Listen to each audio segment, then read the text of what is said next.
I'm Bennett Hennessy. I'm Charlie Boersma. And we're here at the Barba Azul Nature Reserve. This is an update for 2021. We're here in April after being here last September, and we're sort of evaluating the projects. So, Charlie, I'm sure people are wondering what's going on with COVID in Bolivia and Barba Azul. It has been a very difficult year in 2020. Very little was going on with tourism. Of course, nobody was able to travel to Bolivia. We closed Barba Azul Nature Reserve. We hope to reopen somewhere around June this year to have again tourists come over that are vaccinated. But we were still able to actually do quite a lot of activities. We have been able to continue our protection activities. We have been completing some of the activities or construction activities at the dining facility. We finished the deck. We've been constructing furniture for the cabins and the dining. We've been doing the buff-breasted sandpiper monitoring. We've been creating all the fire breaks that were necessary to implement in Barba Azul. So even though it was a very difficult year, we were able to do a lot. Through the COVID lockdown period, did that affect the reserve as far as protection? No, we didn't have hunting. We were able to control fire, so we didn't have the most important area to protect and conserve the blue-throated macaw affected by COVID. No, we were able to implement all the protection activities necessary to continue our conservation activities.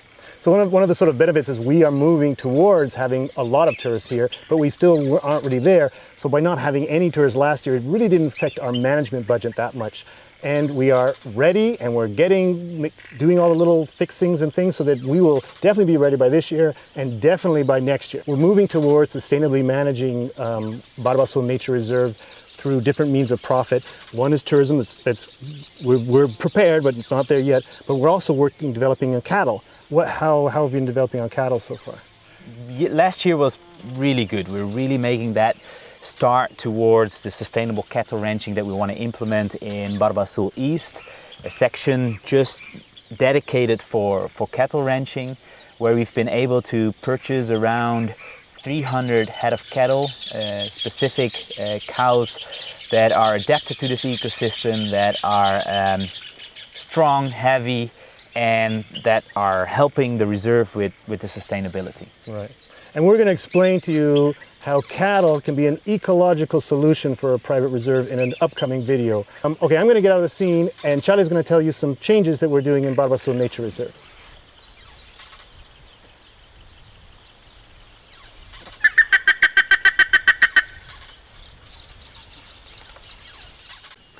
Let me introduce you to Luz Natalia Mercado, who is the new Barba Azul Nature Reserve coordinator, who started working for Armonia since March this year.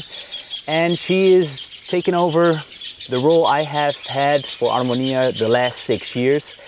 So Luz, we're here now in Barba Azul. What have we been doing for the last week? We've been the last week training the new park guards in terms of tourism, patrolling, monitoring of the blue-throated macaw.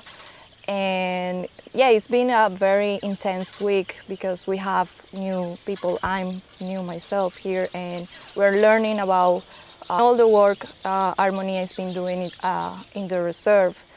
So we've been also learning how to use camera traps, so we are monitoring all the time what is happening and with wildlife in the reserve. And we're also planning to keep doing the work of protecting habitat here with fire breaks this year. So yeah, we're going to maintain the fire breaks that we have already at the reserve, but also we're going to make a backburn to improve the protection of those fire breaks.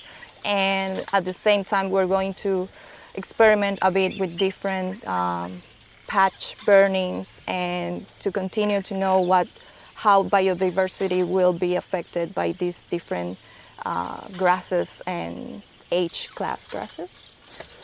So what type of monitoring will we be doing here in Barba Azul this year? So with the park guards, we are going to be monitoring weekly the numbers of blue-throated macaw individuals that we see going from the Isla Barba Azul to different locations around. So we are going to count through the year how many blue-throated macaws are coming and going inside the reserve. And this is a weekly task that park guards are going to be doing this year. So we're in April right now.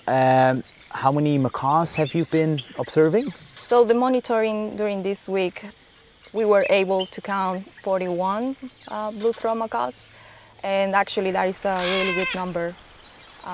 So yeah, we're pretty excited. That was our first monitoring as a team. And this is very interesting because the macaws are here during the dry season, and from October, November, they're all leaving Barba Azul for approximately 4 months. So from March onwards, we see groups of macaws returning to Barba Azul. So the park guards who were here from January until April were observing around 4, 6, 8, max 12 individuals. And this week's monitoring resulted in 41. So it's literally the macaws are arriving from their breeding grounds back to Barba Azul.